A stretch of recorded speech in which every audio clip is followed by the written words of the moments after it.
Assalamualaikum warahmatullahi wabarakatuh. Waalaikumsalam warahmatullahi wabarakatuh. Bismillahirrahmanirrahim. Alhamdulillahi rabbil alamin. Wal aqibatu lil muttaqin. Wala udwana illa 'alal zalimin. والصلاة والسلام على أشرف الأنبياء والمرسلين إمام المتقين سيد الغر المحجلين وعلى آله وأصحابه المجاهدين الطاهرين أما بعد. Saudara-saudara kaum muslimin rahimakumullah. Nabi Musa alaihi salam adalah salah seorang nabi yang termasuk di dalam kelompok ulul azmi, 5 di antara yang terbesar. Beliau mendapat gelar kalimullah, artinya rasul yang pernah diajak dialog langsung oleh Allah subhanahu wa ta'ala. Seperti yang kita maklum bahwa di zaman Nabi Yusuf alaihi salam, beliau membawa serta seluruh keluarganya untuk tinggal di Mesir. Maka berkembang biaklah keturunan Bani Israel di tanah Mesir. Sampai di zaman pemerintahan Ramses II yang merasa khawatir dengan semakin banyaknya keturunan Bani Israel di Mesir akan menghancurkan kekuasaan daripada kerajaannya. Ramses II inilah yang kita kenal sebagai Fir'aun di zaman Nabi Musa alaihi salam. Maka terjadilah kemudian kebijaksanaan yang tidak bijaksana. Orang-orang tua dari Bani Israel dikerjakan secara paksa, membangun bangunan-bangunan mercusuar. Kemudian bayi-bayi dari Bani Israel dibunuh. Orang tuanya disuruh kerja paksa, bayi laki-lakinya dibunuh. Dengan target agar Bani Israel hapus dari permukaan bumi ini. Tetapi kehendak Allah pasti juga akan terjadi. Maka lahirlah Nabi Musa alaihi salam, yang kelahirannya disembunyikan oleh orang tuanya dari pengetahuan umum.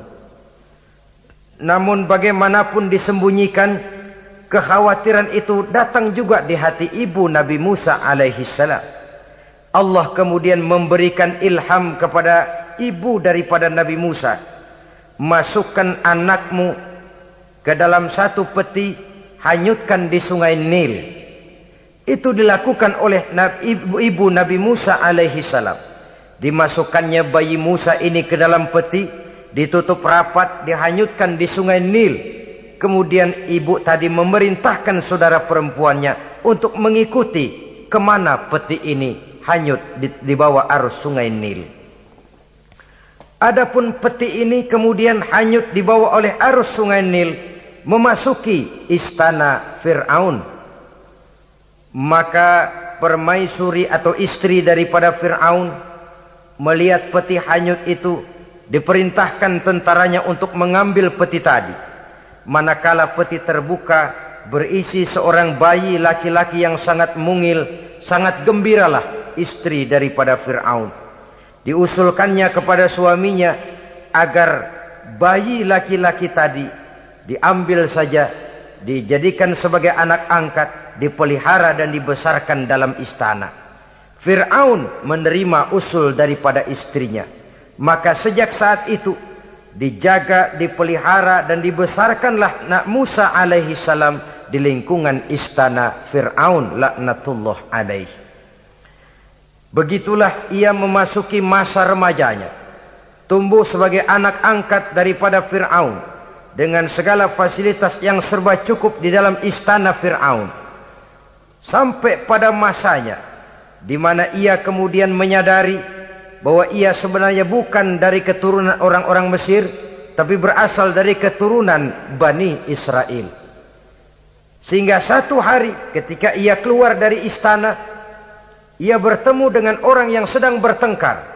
Satu dari keturunan Bani Israel, satu lagi dari orang Mesir.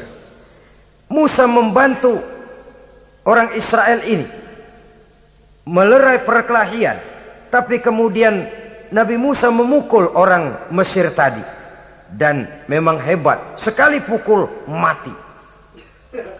Saudara-saudara, tidak sengaja Nabi Musa itu hanya memukul, memberikan peringatan, tapi mati. Ini disembunyikan oleh Nabi Musa, tapi bagaimanapun disembunyikannya, akhirnya toh tahu. Apalagi Fir'aun sejak awal memang sudah mendapat firasat. Jangan-jangan inilah yang banyak diramalkan oleh dukun-dukunku, ahli nujum di istanaku, bahwa akan lahir seorang anak laki-laki dari keturunan Bani Israel yang akan menghancurkan kekuasaanku, memusnahkan kerajaanku. Jangan-jangan ini orangnya. Sejak hari pertama menemukan bayi Musa, Fir'aun sudah punya firasat ke arah itu. Tapi karena kalah oleh desakan istrinya, maka diterimalah Musa untuk dibesarkan di dalam lingkungan istana. Sehingga akhirnya oleh karena perasaan bersalah ini, Nabi Musa melarikan diri. Melarikan diri dari istana Fir'aun setelah nyata-nyata bahwa dia memang keturunan Bani Israel. Melarikan dirilah Nabi Musa alaihi salam keluar dari Mesir menuju negeri Madian.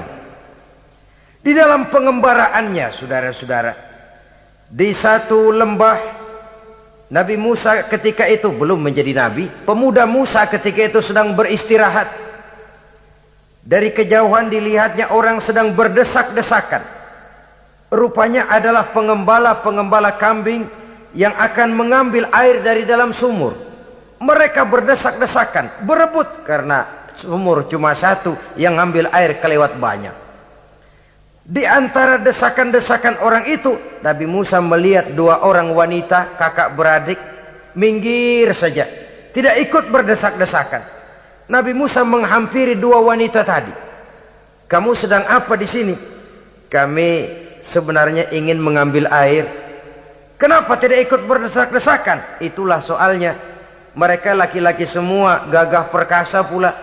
Kalau kami ikut berdesak-desakan, bagaimana jadinya kami? Biarlah kami mengalah, menunggu sampai mereka selesai semuanya, baru kami akan mengambil air. Mengertilah Nabi Musa bahwa wanita kakak beradik ini demikian halus akhlaknya, gak mau berdesak-desakan sama orang laki. Budi pekertinya sedemikian luhur. Tungguin aja dah, ntar juga beres. Kalau semua udah kan pada minggir, kita nggak pakai berdesak-desakan. Saudara hadirin, menyadari kodrat kewanitaannya, sehingga berdesak-desakan itu saja sudah dianggap bisa mengurangi citranya sebagai wanita. Biar dia ngalah aja, tungguin ntar juga rapi. Bukan malah ikut ngerangsek. Bukan. Enak nih berdesakan sama orang laki nih, lumayan nih.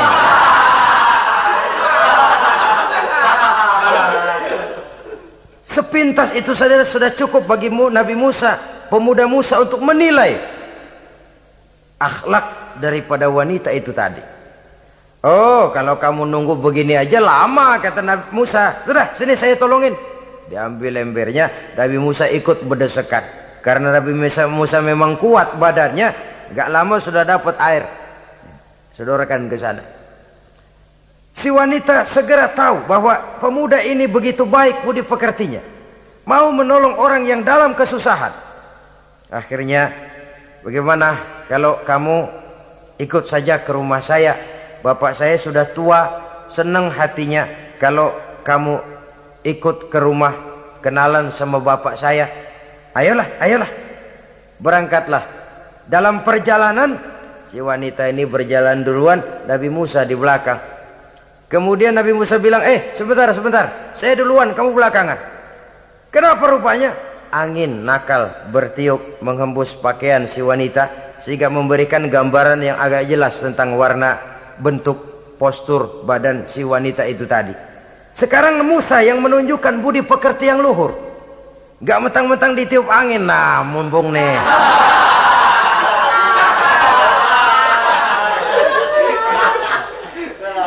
Rezeki nih, kapan lagi nyari yang begini ya? Jadi dua-duanya sudah menunjukkan satu akhlak yang sangat luhur. Dan manakala sampai di rumah si wanita kakak beradik tadi, diceritakanlah halnya bahwa dia ditolong oleh seorang pemuda. Inilah orangnya. Sangat bersukacitalah hati orang tua kedua wanita itu tadi. Lalu usul si wanita tadi, Pak, kita kan di sini banyak punya kambing, nggak ada yang bantuin gembala. Bapak sudah tua. Kalau ini orang kita minta tinggal di sini saja, gimana Pak? Ya terserah kamulah. Akhirnya Nabi Musa tinggal di sana. Menurut satu riwayat 8 tahun ikut mengembalakan kambing. Dan orang tua tadi tidak lain adalah Nabi Syuaib alaihi salam, yang pada akhirnya kemudian Nabi Musa dikawinkan dengan wanita itu tadi. Setelah berumah tangga, Nabi Musa ingat kembali bahwa ia sesungguhnya keluar dari Mesir karena menghindarkan diri. Bahwa kaumnya Bani Israel hidup di Mesir itu tertindas di bawah rezim kekuasaan Fir'aun yang zalim. Dikerjakan secara paksa, wanita dipermalukan, bayi-bayi laki-laki dibunuh. Tergerak hatinya. Dia sudah enak, punya mertua bijaksana, punya istri cantik, hidup tenang sebagai pengembala kambing. Tapi nurani kebangsaannya berontak. Saya tidak boleh bersenang-senang sementara bangsa saya ditindas. Saya tidak boleh menari di atas bangkai saudara saya. Saya tidak boleh tersenyum di atas penderitaan saudara-saudara saya. Saudara-saudara saya Bani Israel merintih di bawah penindasan Fir'aun. Saya harus membebaskan mereka. Diceritakanlah hal ini kepada mertuanya. Wah, ya, kalau pakai bahasa mertua, saya mau kembali ke Mesir. Untuk apa Musa? Untuk menyelamatkan saudara-saudara saya Bani Israel yang masih dalam cengkraman kezaliman rezim Fir'aun. Saya harus membebaskan mereka. Ya kalau memang itu tekadmu nak, berangkatlah. Bapak mengiringimu dengan doa. Berangkatlah Nabi Musa bersama istrinya. Sampai ketika beliau sedang istirahat di satu lembah, dari kejauhan beliau melihat ada api menyala. Beliau berkata kepada istrinya, kau tunggu di sini. Tidak lama saya akan kembali. Saya akan menghampiri api itu. Berangkat Nabi Musa ke arah api menyala tadi. Makin didekati makin terang sinarnya. Sampai kemudian terdengar suara, ya Musa, inni ana rabbuka fakhla' na'laik. Innaka bil wadil muqaddasi tuwa wa ana ikhtartuka fastami' lima yuha. Wahai Musa, akulah Tuhanmu, bukalah terompahmu. Sesungguhnya engkau berada di satu lembah yang disucikan bernama lembah tua. Aku telah memilihmu Musa, dan sekarang dengarlah apa yang diwahyukan kepadamu. Pada saat itulah turun wahyu pertama, dan resmilah sudah Nabi Musa diangkat menjadi Rasul oleh Allah Subhanahu wa ta'ala di satu lembah di Bukit Tursina. Apa wahyu yang pertama turun? Bunyinya, innani anallah la ilaha illa ana fa'budni. Sesungguhnya aku inilah adalah benar-benar Tuhanmu, tidak ada Allah selain daripada aku, maka hendaklah engkau hanya beribadah menyembah kepadaku. Ini umum saudara. Semua Rasul yang diutus Allah, inilah ajaran prinsipnya. Anallah la ilaha illa ana. Akulah Allah Tuhanmu, tidak ada Tuhan lain selain Allah. Semua Rasul membawa ajaran ini. Oleh sebab itu, bukan hanya sekadar percaya kepada Tuhan saja yang penting. Sudahlah, pokoknya kan percaya kepada Tuhan. Iya, Tuhan yang mana?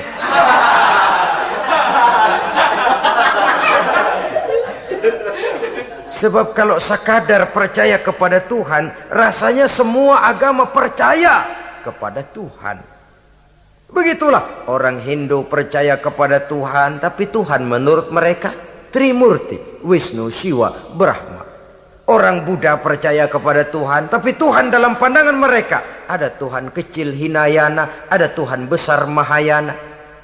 Orang Majusi juga percaya kepada Tuhan, tapi Tuhan dalam pandangan mereka ada Tuhan kebaikan namanya Ahriman, ada Tuhan kejahatan namanya Ahura Mazda. Orang Nasrani juga percaya kepada Tuhan, tapi Tuhan kata mereka dalam bentuk Trinitas, Tuhan Anak, Tuhan Bapa, Ruhul Kudus. Ini semua Tuhan dalam pandangan mereka. Jadi kalau sekadar percaya kepada Tuhan, percaya kepada Tuhan, percaya kepada Tuhan, Tuhan yang mana? Itu yang prinsip. Itu yang prinsip. Sebab salah kita dalam mempercayai Tuhan, kita akan terjebak ke dalam penyakit kalau tidak kufur, syirik. Dan dua-dua itu bapak moyangnya dosa. Sebab itu Islam menyelamatkan kita masyarakat manusia. Ya ayyuhan nasu ubudu rabbakumul ladzi khalaqakum. Hai manusia, Tuhanmu yang perlu kamu sembah itu hanyalah Tuhan yang telah menciptakan kamu. Dan itu tidak lain adalah Allah yang lam yalid wa lam yulad wa lam yakul lahu kufuwan ahad, yang laisa kamislihi syai'un. Ia tidak beranak, ia tidak diperanakkan, dan ia tidak bisa diserupakan dengan apapun. Dialah Allah itu. Begitu wahyu yang diberikan kepada Adam, kepada Nuh, kepada Ibrahim, kepada Yusuf, bahkan kepada Musa alaihi salam. Innani anallah la ilaha illa ana fa'budni. Akulah Allah Tuhanmu, tidak ada Tuhan lain selain daripada aku Allah, maka kepadakulah kamu hanya menyembah. Ini wahyu yang pertama turun, sudah berisi tauhid. Jadi hakikatnya agama Yahudi, saudara, adalah agama tauhid, agama monoteis, agama yang mengajarkan hanya ada satu Tuhan untuk seluruh alam, dan Tuhan itu adalah Allah subhanahu wa ta'ala. Sebab itu syahadat orang Yahudi bunyinya begini: Shema Yisrael Yahweh Elohenu Yahweh Echad. Nah, ini syahadatnya orang Yahudi. Itu perbedaan bahasa Suryani Ibrani dengan bahasa Arab. Kita Isma itu bahasa Arab, dia Shema. Isma, Shema. Shema Yisrael Yahweh Elohenu Yahweh Echad. Ahad Echad.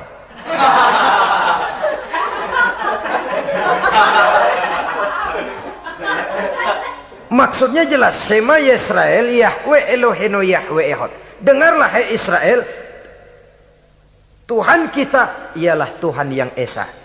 Yahweh kata mereka, Tuhan kita ialah Tuhan yang Esa. Esa tunggal, tidak beranak, tidak diperanakan.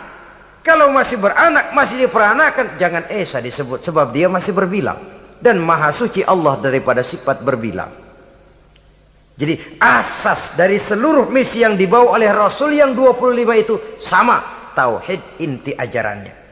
Setelah tauhid, wa aqimis sholata li dzikri, dan dirikanlah solat untuk mengingat aku.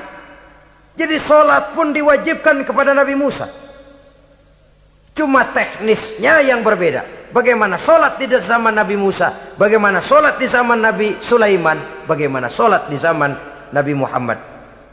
Prinsipnya sama, solat. Teknisnya yang berbeda. Di zaman Nabi Sulaiman, konon solat itu tidak pakai ruku, tidak pakai sujud, diri saja. Makanya Nabi Sulaiman itu menurut riwayat meninggalnya dalam posisi berdiri. Artinya apa? Dalam keadaan solat beliau itu. Bukan diri ngejedek kayak kita nungguin bus, bukan.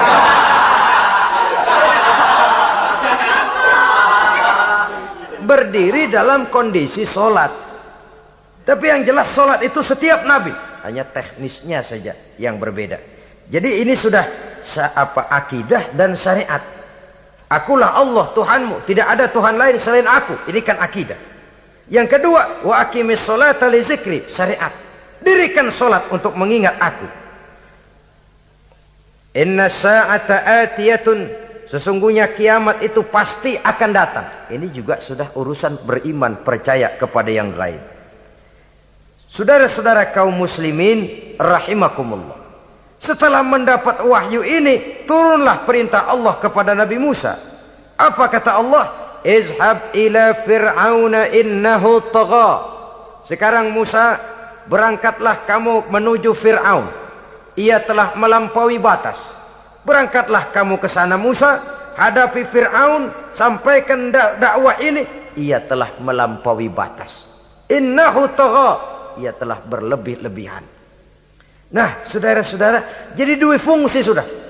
Kalau pada mulanya Nabi Musa berniat kembali ke Mesir hanya untuk membebaskan kaumnya Bani Israel, sekarang malah bertambah. Tidak hanya sekedar itu, malah lebih utama adalah menyampaikan risalah, menyampaikan misi kerasulannya, menyadarkan Fir'aun, menegakkan tauhid, mengembangkan syariat. Bertambahlah tugas Nabi Musa sebagai pejuang bangsa, juga sebagai mujahid, pejuang agama. Pada mulanya sebagai pejuang bangsa tuh. Artinya Nabi Musa ini kembali kepada Fir'aun di Mesir, tujuannya tadi kan cuma untuk membebaskan Bani Israel kaumnya. Ini pejuang bangsa. Tapi di tengah jalan ia mendapat wahyu. Berangkat kau kepada Fir'aun, innahu tagha, ia telah melampaui batas. Sadarkan dirinya, canangkan tauhid, sampaikan syariat. Bertambahlah tugasnya. Lebih daripada sekedar pejuang bangsa, ia juga pejuang agama, pejuang tauhid. Dwi fungsi. Kadang-kadang ada pejuang agama tapi tidak pejuang bangsa. Kadang-kadang ada pejuang bangsa tapi tidak pejuang agama. Nah, saudara-saudara kaum muslimin rahimakumullah, idealnya ya kedua-duanya. Ya pejuang agama, ya pejuang bangsa juga. Mendapat tugas seperti ini, apa permohonan Nabi Musa alaihi salam? Beliau berkata, qala rabbi shrah li sadri wa yassir li amri wahlul 'uqdatam min lisani yafqahu qawli waj'al li waziran min ahli Haruna akhi usdud biha uzri. Ini permohonan Nabi Musa. Ketika dilantik menjadi rasul, diberikan tugas, berangkat kau ke Mesir, sampaikan risalah ini kepada Fir'aun karena ia telah melampaui batas. Apa permohonan Nabi Musa? Rabbi syrah li sadri, ya Allah, lapangkan hati saya. Wa yassir li amri, mudahkan urusan saya. Wahlul 'uqdatam min lisani, buka kebekuan lidah saya. Yafqahu qawli, sehingga mereka mengerti apa yang akan saya bicarakan. Ini kondisi dasar. Memulai satu perjuangan dengan persiapan dasar. Apa permohonan pertama? Isyrah li sadri, lapangkan jiwa saya. Menghadapi musuh dengan jiwa yang lapang itu penting. So, kalau kita menghadapi musuh dengan jiwa yang sempit, kita sudah kalah sebelum perang. Menghadapi musuh dengan jiwa yang lapang, artinya masih berharap kalau dia mau mengikuti ajaran ini. Jadi pada tahap pertama itu datang bukan sebagai orang yang mau membasmi, tapi sebagai orang yang mau menyelamatkan. Ini perlu jiwa yang lapang. Sebab dakwah Nabi Musa itu kan pertama menyadarkan Fir'aun dulu. Nanti akan kita lihat setelah disadarkan dengan kata-kata, tidak kena juga dengan bukti berupa mukjizat. Masih bandel juga. Musa mohon supaya dikirim bencana. Masih nggak mempan juga, habis dah urusan. Jadi ada tahapan sesuai dengan kemungkinan Fir'aun bisa menerima. Sama juga bayi itu kan kalau baru lahir ke dunia, brol, kasih susu emaknya dulu. Gedean dikit, bubur. Gedean lagi, nasi ulek dah. Udah gede betul, nasi. Udah gede banget, jengkol jijelin.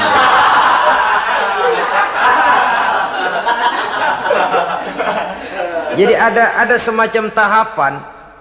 Kalau begitu lahir dikasih jengkol kan habis. Peringatan dulu. Setelah peringatan, bukti berupa mukjizat. Dihadapkan dengan sihir, menang mukjizat. Masih tidak mempan juga, teguran, dikirimkan azab, dikirimkan bencana. Masih tidak mempan juga, sudah ditenggelamkan oleh Allah di Lautan Merah. Itu akan akan kita ceritakan kemudian nanti. Jadi apa yang diminta oleh Nabi Musa, ya Allah, lapangkan hati saya menghadapi Fir'aun ini. Fir'aun CS, Fir'aun, Haman, dan lain-lain. Dan jangan lupa Fir'aun itu cuma ya hakikat, tapi juga simbol. Hakikatnya memang ada yang namanya Fir'aun itu. Simbol karena Fir'aun selalu berkembang. Di setiap zaman, di setiap tempat, Fir'aun selalu ada. Cuma liciknya Fir'aun ini kemana dia pindah, ke situ dia ganti nama. Orang sering lupa. Padahal isinya Fir'aun. Namanya bisa Hitler, namanya bisa Mussolini, namanya bisa Stalin. Tapi isinya Fir'aun. Kemana dia tinggal, di situ dia ganti nama. Simbol dari kekuasaan yang terlepas dari kontrol iman. Simbol dari kekuasaan yang menyebabkan orang lupa diri dan lupa daratan. Dan sebenarnya mah Fir'aun mulanya cuman raja tuh. Raja doangan dia. Cuman kelamaan jadi raja, kagak mau turun-turun. Akhirnya dia menganggap tidak ada yang lebih tinggi daripadanya. Apalagi ketika Nabi Musa datang mengajarkan ada Tuhan lain, yaitu ada Tuhan yang sebenarnya, yaitu Allah. Lah Fir'aun sampai kepada puncak kekurang ajarannya, memproklamirkan diri sebagai Tuhan. Ana rabbukumul a'la. Bukan karena kebodohannya sebenarnya, tapi karena gengsi kekuasaannya. Nah ini, gengsi kekuasaan ini sering menyebabkan orang overacting. Fir'aun bukan bodoh, bukan. Fir'aun bukan tidak tahu kalau Musa itu benar, tahu. Fir'aun bukan tidak ngerti kalau itu mukjizat, sihir kalah, tahu. Tapi gengsi kekuasaan. Gua kan raja, masa di depan rakyat tunduk sama Musa? Gengsi dong.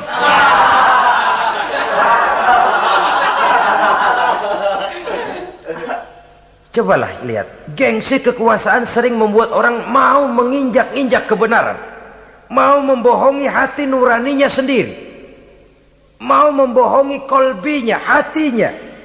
Padahal itu sudah, orang kalau sudah hatinya sendiri dibohongin, apalagi orang lain, sudah manusia paling kejam itu. Cuma karena gengsi kekuasaan saja. Gengsi kekuasaan kadang menganggap remeh kecil Nabi Musa, kadang merasa besar di depan rakyatnya, tiba-tiba harus tunduk kepada dakwah Musa. Ntar dulu, ada apa sama Musa? Dia kanyut, gue yang ngangkat. Iya toh, peristiwa di Sungai Nil itu. Karena aku yang nyelamatin, aku yang besarkan dia di istanaku. Gengsi kekuasaan sering menyebabkan orang overacting.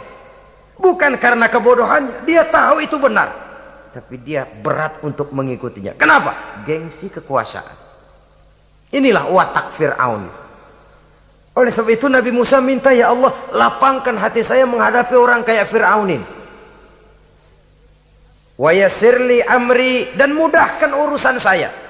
Ini orang berjuang itu, saudara. Setelah segala taktik dan strategi dibicarakan, segala persiapan fisik disiapkan, jangan lupa wa yassirli amri, ya Allah, mudahkan urusan saya. Sebab sepanjang yang bisa kita lakukan hanyalah berusaha dan berusaha. Kepastian, ketentuan, hak prerogatif daripada Allah Azza wa Jalla. Kalau Allah memberikan kemudahan, satu dunia orang mau menghadang, no problem. Kalau Allah sudah memberikan kemudahan, satu dunia orang mau mendatangkan kesulitan, gak ada gunanya. Wa yassirli amri, mudahkan kiranya urusan saya ini, ya Allah. Karena sudah terbayang oleh Musa. Pertama, faktor psikologis. Bagaimanapun Fir'aun itu kan bapak angkat sendiri. Ya orang kalau nasihatin orang lain barangkali nggak terlalu jadi beban moral. Tapi kalau sudah menasehati orang yang pernah mengasuh dan membesarkan dia, itu kan beban moral. Sulit posisi ini. Apalagi kekuasaan mutlak berada di tangannya, tentaranya gagah perkasa. Wa yassirli amri, mudahkanlah urusan saya, ya Allah. Lapangkan hati, mudahkan urusan. Saudara-saudara kaum muslimin rahimakumullah. Permohonan yang ketiga dari Nabi Musa, setelah minta dilapangkan hati dan dimudahkan urusan, wahlul 'uqdatam min lisani, bukalah kebekuan lidahku Satu riwayat menjelaskan bahwa Nabi Musa memang agak gagap kalau bicara. Riwayat lain menjelaskan bahwa beliau agak sedikit cadel. Tapi yang jelas, minta agar dibukakan kebekuan lidah. Ini mengandung satu pelajaran, bahwa cara menyampaikan sesuatu akan sangat menentukan sesuatu itu sendiri. Sesuatu yang baik, kalau salah cara kita mengucapkannya, salah cara kita menyampaikannya, jadi tidak baik kesan orang. Ini soal ucapan. Soal hati itu Allah saja yang tahu. Tapi kan orang sebelum tahu hati ini, omongan yang didengar, tingkah laku yang dilihat. Maka ini yang diminta oleh Nabi Musa alaihissalam. Misi risalah ini berat. Menyampaikan pesan ilahi ini tidak ringan. Kalau salah saja ngomong, akan timbul kesalah pengertian. Oleh sebab itu, wahlul 'uqdatam min lisani, bukalah kebekuan lidah saya ini, supaya lancar bicara untuk menyampaikan yang hak, menghancurkan yang batil. Cara kita menyuguhkan sesuatu sangat menentukan sesuatu itu sendiri. Saudara datang ke rumah saya, yang saya suguhkan cuma segelas teh pahit dan singkong goreng, tapi kalau dengan kata-kata yang menyentuh, enak didengar telinga, nggak berasa tuh singkong goreng. Sebaliknya yang disuguhkan makanan mahal, mewah, lezat, caranya kasar, omongannya nggak enak didengar. Makan dah sikat abisin deh, gue tahu lu lapar, abisin deh.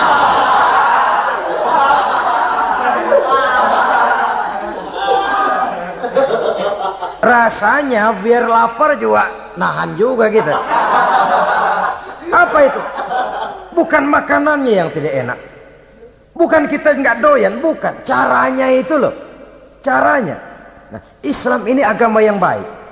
Kalau disampaikan dengan kata yang tidak baik, akan timbul, oh Islam kok gitu ya. Nah ini yang tidak diinginkan oleh Nabi Musa. Wahlul 'uqdatam min lisani.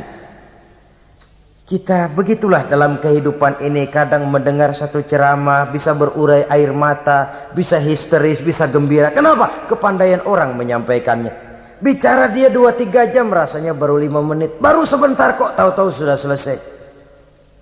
Ada yang udah setengah jam, baru seperempat jam ngomong, udah rasanya udah kayak 3 jam.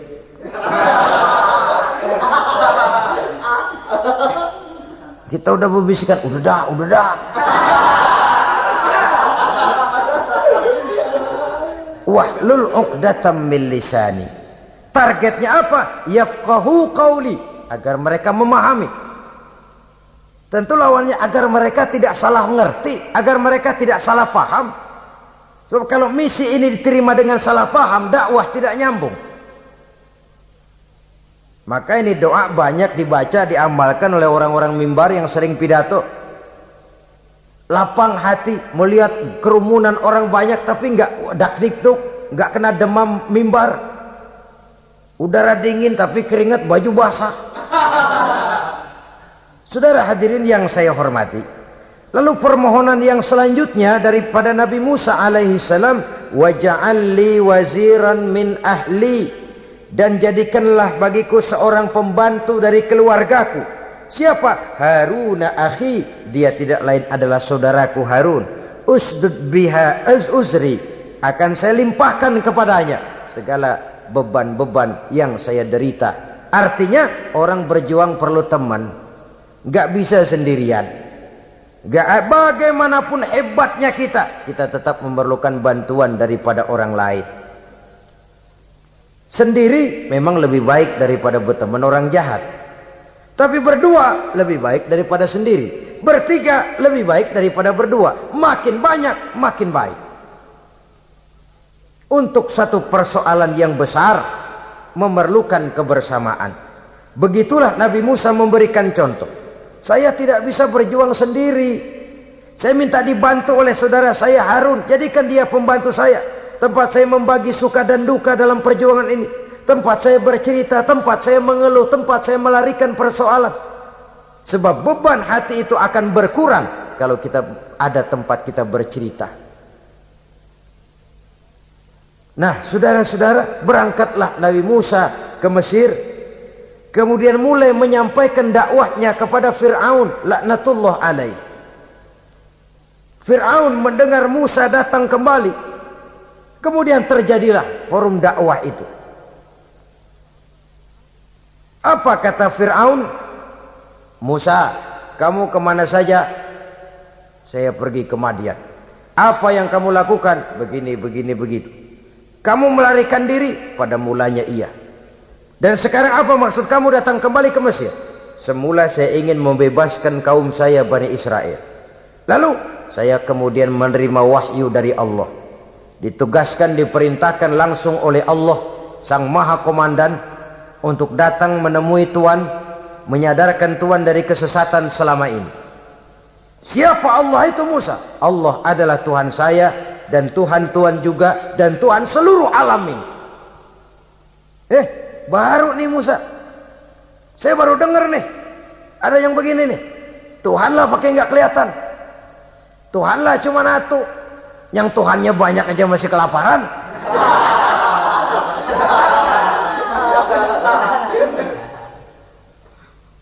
Di mana Tuhan? Tuhan saya bersemayam di aras, tempat yang sangat tinggi. Hei Haman, kata Fir'aun kepada Perdana Menterinya, bikin menara yang tinggi, bikin rakyat kerja paksa lagi, bikin menara tinggi. Naik Fir'aun ke atasnya, ngelepas panah dari atasnya. Menurut satu riwayat, panah itu ditangkap oleh malaikat, ditublaskan ke ikan, lalu dikembalikan lagi kepada Fir'aun dalam kondisi di mana panah itu berdarah. Dia tangkap lagi oleh Fir'aun, turun ke bawah, pidato di depan rakyatnya. Liatin, Tuhan Musa udah saya panah nih. Mati. Saudara hadirin yang saya hormati, dengan segala macam dalih Fir'aun mencoba mengingkari dakwah Nabi Musa alaihi salam. Baiklah Musa, andai kata kamu benar, apa buktinya? Tuhan mau apa? Kamu sanggup menandingi tukang sihir saya? Insya Allah. Ayo kumpul tukang sihir, kumpul. Kumpulkan tukang sihir, dilepaskan tali-tali kecil, berubah jadi ular mengejar Musa. Musa oleh Allah difirmankan, lemparkan tongkatmu Musa. Musa melemparkan tongkatnya.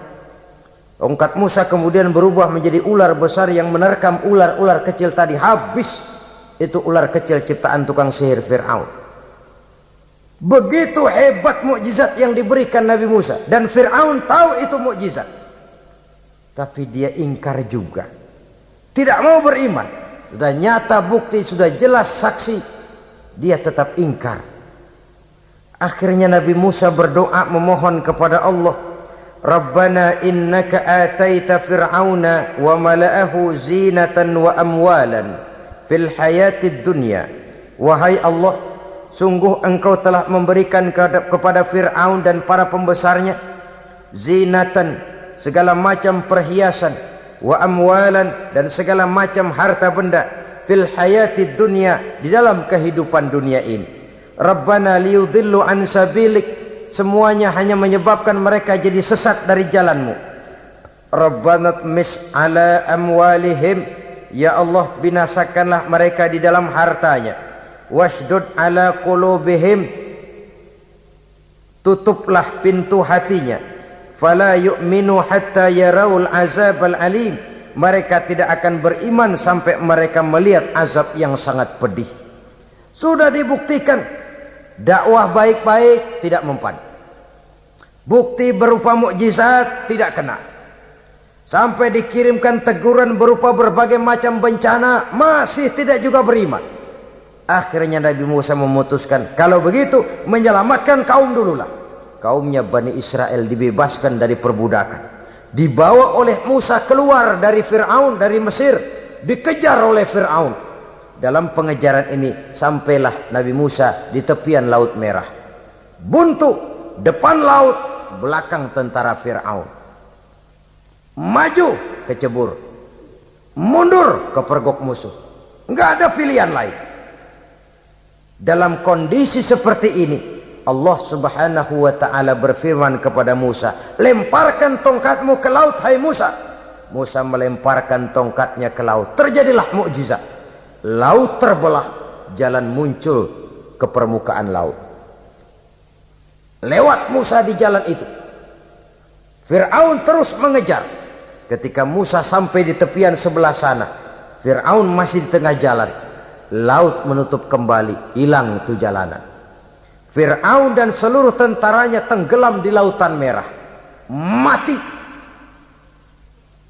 Pada saat kondisi seperti itulah Fir'aun dalam keadaan menghadapi sakaratul maut, napas cengap-cengap, hampir putus di leher, berkata dia, amantu bi Rabbi Musa wa Harun. Kalau begini mah saya juga percaya dah sama Tuhan, percaya dah sama Tuhannya Musa dan Tuhannya Harun.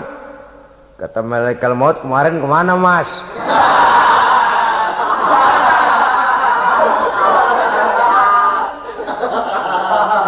Sudah gini hari baru mau percaya, terlambat. Terlambat. Akhirnya Fir'aun mati. Mati, tapi badannya utuh. Allah berjanji, wa kadzalika nunajjika bi badanika litakuna liman khalfaka ayah. Kami selamatkan badanmu Fir'aun agar menjadi pelajaran bagi orang-orang sesudah kamu nanti.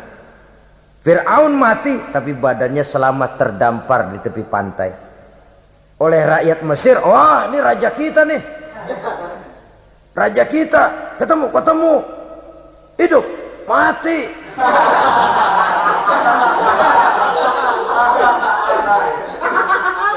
Kemudian sesuai dengan tradisi raja waktu itu, dimumilah badannya, diawetkan, sehingga sampai sekarang jenazah atau jasad daripada Fir'aun ini masih tersimpan dengan baik di museum negara di Mesir itu. Saudara-saudara kaum muslimin rahimakumullah. Jadi satu hal yang bisa kita ambil pelajaran daripada riwayat perjalanan dakwah Nabi Musa ini, bahwa dakwah menyampaikan risalah memang bukan jalan lurus dan licin bertabur bunga di kanan kirinya. Dakwah menyampaikan pesan agama, jalannya berliku, berbelok, menanjak, menurun, banyak onak dan duri di sekelilingnya. Yang paling makan hati adalah apabila sudah berdakwah kepada penguasa yang zalim, seperti halnya Fir'aun ini. Bagaimanapun ia punya kekuasaan, ia punya tentara, ia bisa menghitamkan yang putih, ia bisa memutihkan yang hitam. Kalau bukan iman yang jadi landasan moral dalam perjuangan, orang mudah frustasi. Kalau berdakwah kepada rakyat kecil, resiko kurang. Kalau berdakwah kepada para pengusaha, resiko kurang. Kalau berdakwah kepada kelompok-kelompok yang tidak memegang kekuasaan, resiko kurang. Tapi kalau sudah kelompok memegang kekuasaan, yang tersinggung gengsi kekuasaannya, disitulah resikonya sedemikian besar. Ini yang dihadapi oleh Nabi Musa alaihi salam. Tapi yang dijalaninya dengan tabah, dengan tekun. Karena kebenaran memang bisa ditekan, tapi satu hal yang jelas, kebenaran sama sekali tidak akan bisa dikalahkan. Buat sementara dia bisa ditekan, tapi lambat atau cepat dia pasti akan muncul ke permukaan, dan kebenaran jugalah yang akan tampil sebagai pemenang. Sebenarnya kurang apa Fir'aun? Kekuasaan mutlak berada di tangannya. Seluruh menteri-menterinya adalah pendukungnya belaka. Rakyat dipaksa untuk takut dan taat kepadanya. Dia adalah kekuasaan tunggal di Mesir. Sementara kaum Bani Israel berada di bawah penjajahannya, penindasannya, kesewenang-wenangannya. Dan bahkan ketika Nabi Musa sudah menyampaikan dakwahnya, Fir'aun malah sempat mengungkap jasa. Musa, kamu kok sekarang bisa begitu? Enggak ingat ya dulu kamu hanyut di sungai Nil, istri saya kan yang angkat, saya yang besarkan di istana saya.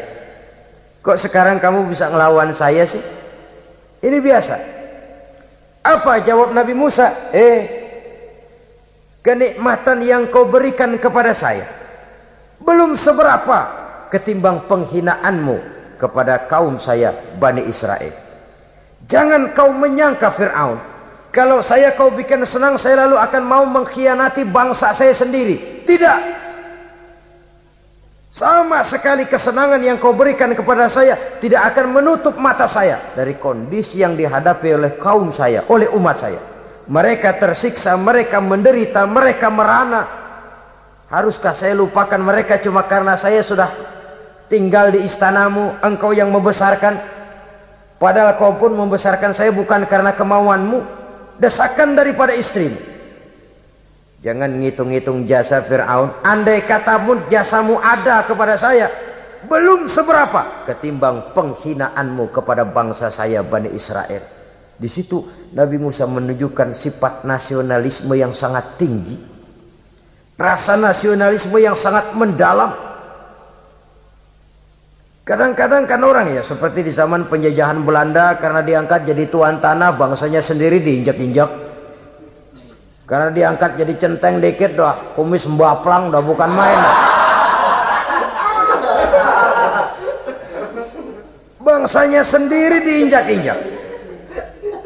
Fir'aun mengingatkan ini, kalau cara kita lo gede di sini, makan di sini, segala macam di sini dah, masa lupa kacang sama kulitnya? Kasarnya mah lu bisa begini nih Musa, nih gue yang ngerawatin lo, saya yang menjagamu, mengangkatmu dari sungai Nil. Masa sekarang sudah gede begini kamu mau berhadapan dengan saya? Punya pikiran dong dikit kalau cara kita. Mikir dong, mikir. Dulu lagi kayu di Nil, siapa yang angkat? Musa tidak membantah. Betul itu Fir'aun, betul. Tapi apalah artinya semua itu ketimbang penghinaan yang engkau berikan kepada bangsa saya? Saya tidak mungkin menari-nari di atas bangkai umat saya. Saya tidak mungkin bersenang-senang di atas penderitaan kaum saya. Dan saya tidak mungkin senyum ceria di atas derita daripada kaum saya. Dengan tidak melupakan jasamu, saya tidak akan merubah pendirian saya. Saya ingin membebaskan penjajahan. Saya ingin membebaskan kaum saya Bani Israel dari belenggu penindasan. Kalau engkau sudah tidak mau mendengar dakwah yang saya sampaikan, tidak mau bertuhan Allah, tidak mau menyembah kepadanya, tetap dengan keangkuhan dan kesombonganmu sekarang ini, okelah, berjalanlah dengan keyakinanmu. Tapi saya harus membebaskan kaum saya Bani Israel. Saudara-saudara kaum muslimin rahimakumullah, itulah jalan dakwah, jalan menyampaikan risalah agama, risalah Islam. Sekali lagi, bukan jalan lurus bertabur bunga. Tapi agama memberikan ajaran, balighu anni walau ayat. Sampaikan dari aku walaupun cuma sekedar satu ayat saja. Tugas ini memang mulia tapi berat. Tugas ini memang terhormat tapi penuh resiko. Ya kalau menyampaikan asal sekedar menyampaikan, sudahlah, pokoknya nyampein, percaya syukur kagak, udah dah. Bukan cuma sekadar itu, ada semacam tanggung jawab moral. Maka kondisi dasar yang dilakukan oleh Nabi Musa, permohonan yang tadi itu, ya Allah lapangkan hati saya. Jalan ini penuh onak dan duri, berliku, menanjak, menurun, banyak halangan, tentangan, rintangan dan fitnahan. Kemudian mudahkan urusan saya. Menentang kekuasaan Fir'aun bukan perkara ringan, bukan urusan main-main. Menentang raja yang sedang berkuasa, kekuasaannya mutlak, otoriter pula, diktator murni Fir'aun itu. Mudahkan urusan saya menghadapi jalan ini ya Allah. Karena tidak mungkin menurut otak, mana bisa kata kebiasaan, impossible kata rasio. Kalau Allah mau memudahkan, semua jalan akan terbuka dengan mudah. Tapi kalau Allah yang mempersulit, bagaimanapun matangnya perhitungan strategi, taktik, rencana, program, planning, kalau Allah mempersulit, jalan itu akan jadi buntu jadinya. Oleh sebab itu maka persiapan zahir harus diimbangi dengan persiapan batin. Untuk menegakkan sesuatu yang hak, menghancurkan sesuatu yang batil, sebagaimana yang dilakukan oleh Nabi Musa alaihi salam ini. Dan segala macam tantangan dihadapi oleh Nabi Musa. Kau menyampaikan risalah bahwa engkau Rasul? Ya. Kau punya bukti? Siap.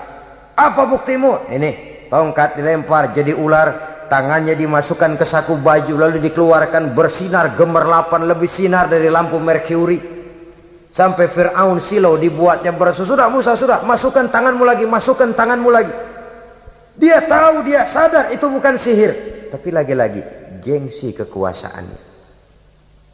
Sehingga pantas kalau Nabi pernah bersabda, afdalul jihad kalimatu haqqin inda imamin jair. Jihad yang paling besar adalah mengucapkan kebenaran di depan penguasa yang zalim.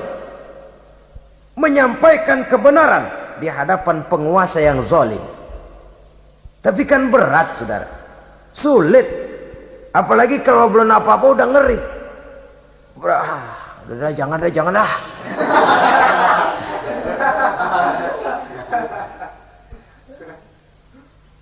Itu sebabnya israh li sadri, lapangkan hati saya. Saya tidak punya kepentingan apa-apa kecuali menyampaikan kebenaran. Kalau sudah ada kepentingan pribadi, itu yang sering jadi handicap. Itu yang sering jadi jurang pemisah antara kita dengan orang yang akan kita sampaikan kebenaran tadi. Saudara-saudara kaum muslimin rahimakumullah, maka terasa benar relevannya doa yang diajarkan oleh Rasul kepada kita. Allahumma arinal haqqa haqqa warzuqna ittiba'ah wa arinal batila batilan warzuqna ijtinabah. Ya Allah, tunjukkan kepada saya bahwa yang benar itu benar, berikan saya kekuatan untuk mengikutinya. Ya Allah, tunjukkan kepada saya bahwa yang salah itu salah, berikan saya kekuatan menghindarinya. Kenapa? Orang sering tahu bahwa itu benar, tapi tidak berdaya mengikutinya. Seperti Fir'aun, tahu bahwa Musa itu benar.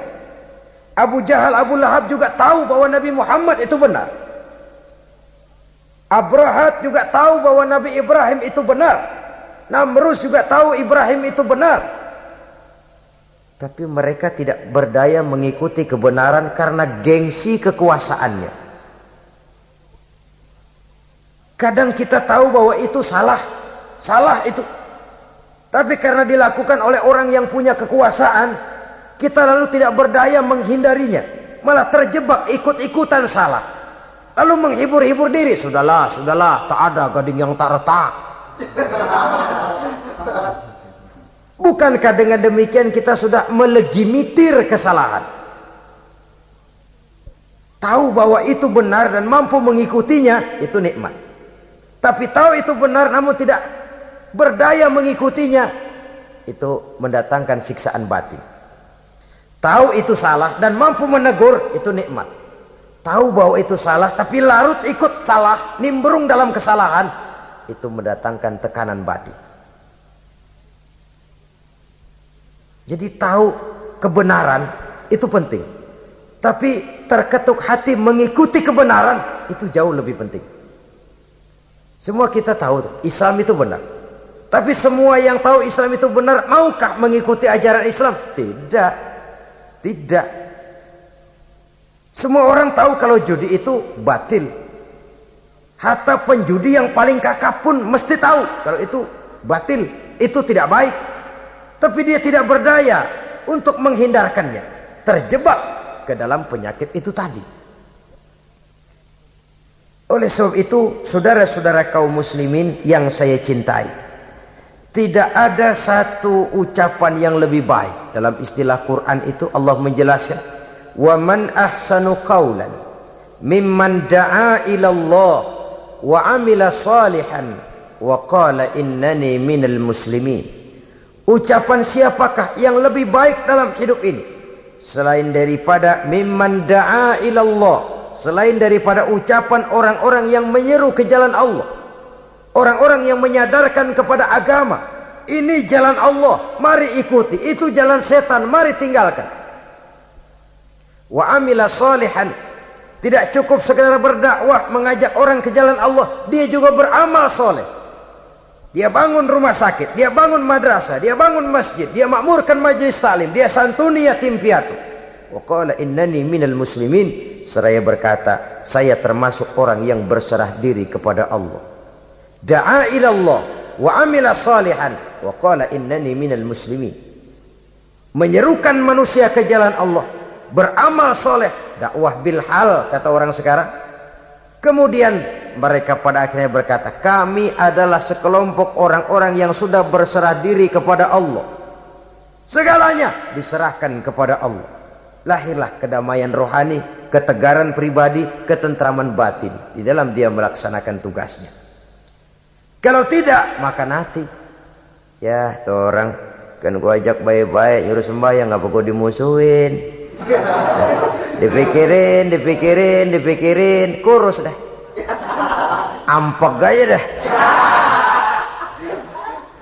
Maka nanti soal orang mau beriman atau tidak itu bukan urusan kita.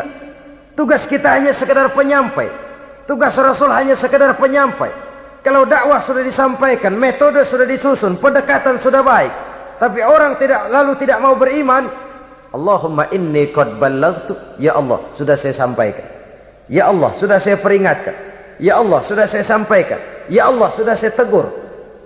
Kalau toh tetap begitu juga, sudah saya sampaikan ya Allah. Di sana kelapangan lalu tumbuh. Jadi dengan kata lain, kita hanya berusaha, hidayah adalah di tangan Allah. Oleh sebab itu, kita ini termasuk yang bersyukur telah mendapat limpahan hidayah ini. Kalau kita lihat Fir'aun CS termasuk Haman, Perdana Menterinya, dan seluruh bala tentaranya, kurang apa? Mereka lihat mukjizat. Mereka saksikan kebesaran Allah. Di dunia juga mereka sudah dikirim bencana, teguran kepada mereka, entah tidak juga beriman. Dan strategi Nabi Musa mula-mula dialog, diajak ngomong, diajak bicara, diajak mikir, tukar pikiran. Allah itu begini-begini, oh tidak bisa, iya begini begitu. Masih tidak percaya juga, dibuktikan mukjizat, tongkat jadi ular, tangan bisa mengeluarkan sinar. Masih ingkar juga, keluar doanya nih, doa yang ada dalam surah Yunus ayat 88-89. Rabbana tmis ala amwalihim, ya Allah cukup dah. Seruan sudah disampaikan, peringatan sudah diberikan, mukjizat sudah mereka lihat, tapi nggak juga mau beriman. Buresin aja harta bendanya dah. Habisin aja dah. Dikasih perhiasan kehidupan dunia. Innaka ataita fir'auna wa mala'ahu zinatan wa amwalan. Dikasih harta, kesenangan dunia, bikin sesat. Habisin aja dah. Wastud ala qulubihim, hatinya empat dah. Udah dipatri, udah nggak mempan apa-apa. Sudahlah ya Allah. Wala yu'minu hatta yaraul azabal alim. Rasanya mereka memang nggak bakal mau beriman kalau belum melihat azab yang sangat pedih. Dan memang setelah timbul tenggelam, napas mau sekarat, baru beriman. Terlambatlah sudah. Nah, saudara-saudara kaum muslimin rahimakumullah, bagaimana akhir daripada perjalanan Nabi Musa ini, insya Allah akan kita bicarakan pada pertemuan berikutnya. Terima kasih atas perhatian saudara. Mohon maaf atas segala kekurangan. Wassalamualaikum warahmatullahi wabarakatuh. Waalaikumsalam.